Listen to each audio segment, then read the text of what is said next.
एक दंत astro channel में आप सभी का स्वागत है। आज आपके सामने एक केस स्टडी लेकर आए हैं जो एक हरारी चार्ट के ऊपर है। हमारे एक क्लाइंट हैं जो यूएस में जॉब करते हैं। उनका फोन आया था कि उन्होंने कहा था कि जॉब में प्रॉब्लम चल रही है और वो जॉब को स्विच करना चाह रहे हैं। तो वो स्विच करना जॉब को स्विच करना उनके लिए फ्रूटफुल रहेगा या नहीं रहेगा। अगर स्विच करते हैं तो अगली कंपनी कैसी रहेगी, क्या रहेगा, और अगर स्विच वो करना चाहें तो कब तक होगा। इस तरह के सवाल उनके मन में थे।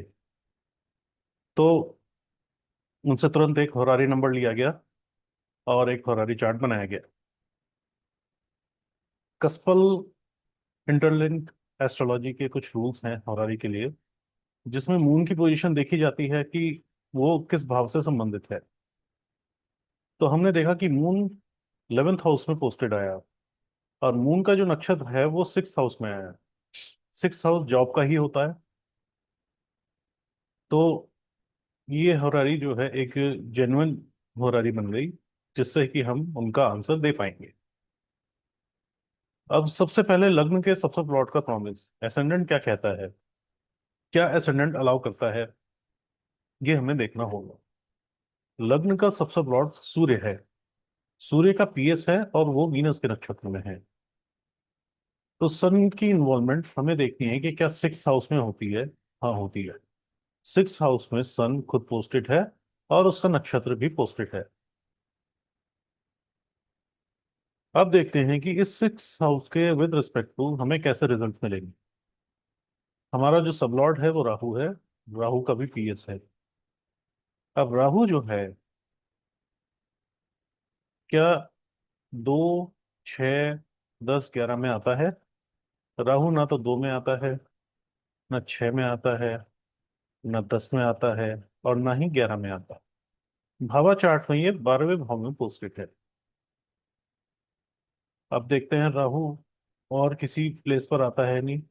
राहु 8th हाउस में एज अ सबसे लॉर्ड आ रहा है, यानी कि 6 को इन्वॉल्व करके 8 को कमिट कर दिया और 12 में एज अ सबसे लॉर्ड, एज अ रेजिडेंशियल आ गया। तो इसका मतलब 6, 8, 12 आ गया, जो कि एक खराब स्थिति दिखाता है जॉब के अंदर। अब इसका जो सबसे लॉर्ड है मार्स, ये देखते हैं कहाँ पर है। मार्स ना 2 में है, ना 6।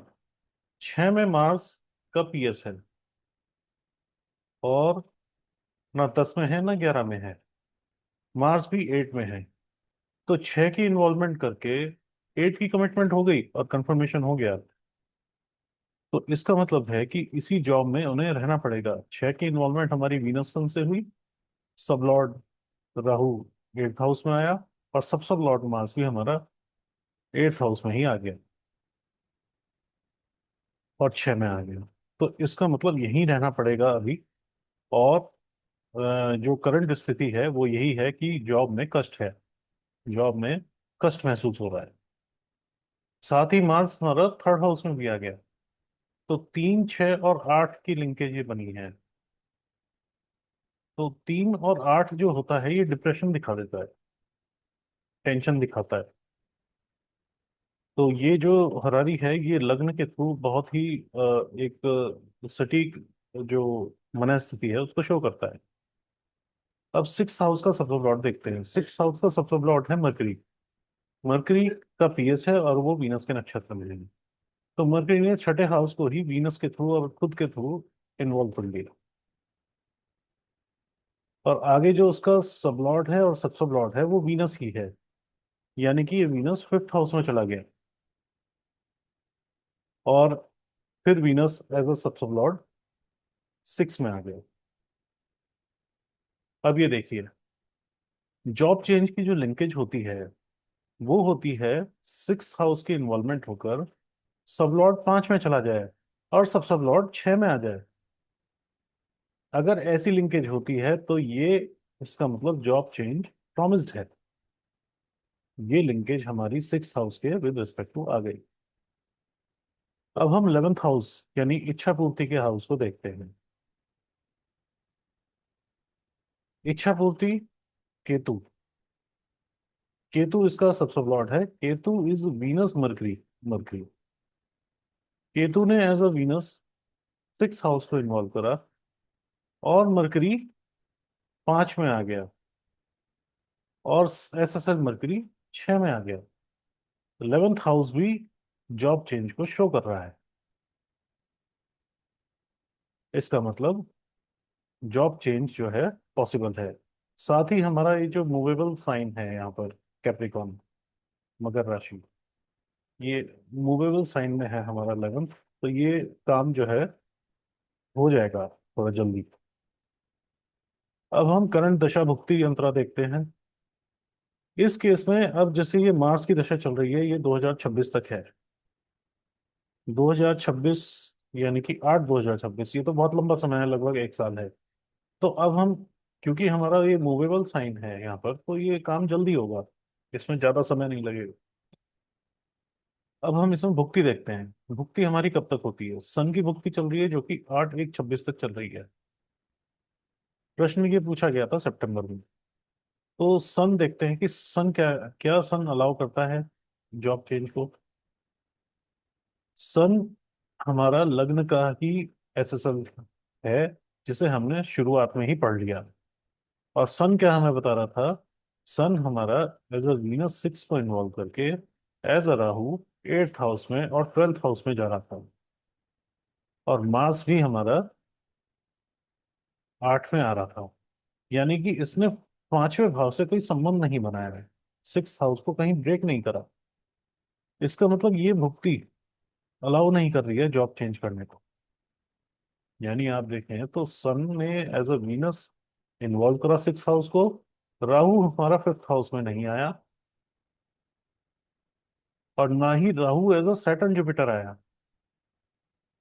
सैटर्न जुपिटर आया, तो इसका मतलब 5th का नेगेशन नहीं हुआ। और SSL जो मार्स है, वो भी यहाँ नहीं आया। तो इसका मतलब ये जो भुक्ति है, ये 6 8, ये परेशान रखेगी। इस भुक्ति में इन्हें इसी जॉब में रहना पड़ेगा। ये जॉब यहाँ से, ये जो है जॉब का स्विच इस भुक्ति में नहीं आ रहा।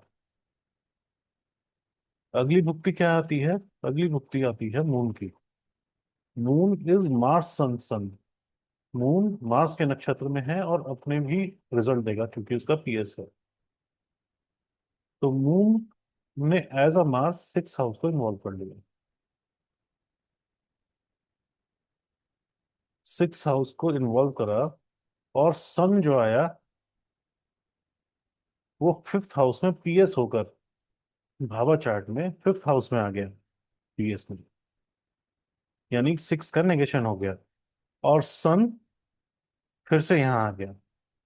तो इसका मतलब 6 को इन्वॉल्व करके 5 से कमिट हो गया, और 6 से ही कंफर्मेशन हो गया। यही लिंकेज हमें जॉब चेंज के लिए चाहिए थी।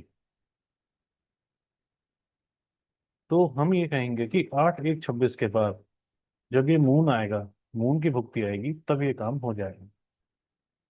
अभी इनके मन में क्यों आ रहा है? क्योंकि अंतरा मून का चल रहा है। ये अंतरा जॉब स्विच को, जैसा कि हमने अभी पढ़ा है, अच्छी तरीके से शो कर रहा है, इसलिए इनके मन में ये जॉब स्विच आ रहा है। लेकिन ये भुक्ति जब तक अलाउ नहीं करेगी, तब तक ये अंतरा भी कुछ नहीं कर पाएगी। एक झोंका सा आएगा हवा का, जैसे उस तरह से ये अंतरा शो करेगी। लेकिन इस भुक्ति का अलाउ करना बहुत जरूरी है। तो यही उनसे कहा गया कि आप जनवरी तक, आपका जो है चेंज नहीं आ रहा है, आप इसी में ही किसी तरह मैनेज करें और समय निकालें। और वास्तव में उन्हें ये कंपनी ज्वाइन करे हुए भी 3 महीने ही हुए थे। तो इतनी जल्दी जॉब स्विच करना इजी नहीं होता। और हमारी जो लिंकेज है, ये बिल्कुल सच्चाई बता रही है कि ये काम कब तक हो सकता है। तो यही कहा था कि आप चाहो तो ट्राई करके देख लो, लेकिन रूल्स के हिसाब से ये जॉब चेंज अलाउ नहीं है इस सन की भुक्ति में, अप टू 8/1/2026 तक। तो यही एक उनको सलाह दी गई कि आप जो है किसी तरह यहाँ समय निकालिए। आई होप आपको ये जो विश्लेषण है ये अच्छा लगा होगा। इसी तरह की हमारे पास केस स्टडीज आती रहती हैं, और हम उनको यहाँ पर आपके साथ शेयर करते हैं। साथ ही साथ हमारा ऑनलाइन बैच भी चल रहा है जिसमें कस्टमर इंटरलिंक को पूरे विस्तार के साथ सिखाया जाता है। अगर आप चाहें तो हमारे नंबर पर व्हाट्सएप कर सकते हैं और हमसे जुड़ सकते हैं। हमारे यहाँ हर भाव की डीप स्टडी कराई जाती है। हर तरह के जो लाइफ के छोटे छोटे इवेंट्स हैं, चाहे बड़े बड़े इवेंट्स हैं, उन सब की डीप स्टडी होती है। तो ज्योतिष की जो ज्ञान है वो एक नेक्स्ट लेवल तक पहुंच जाता है। तो थैंक यू वेरी मच।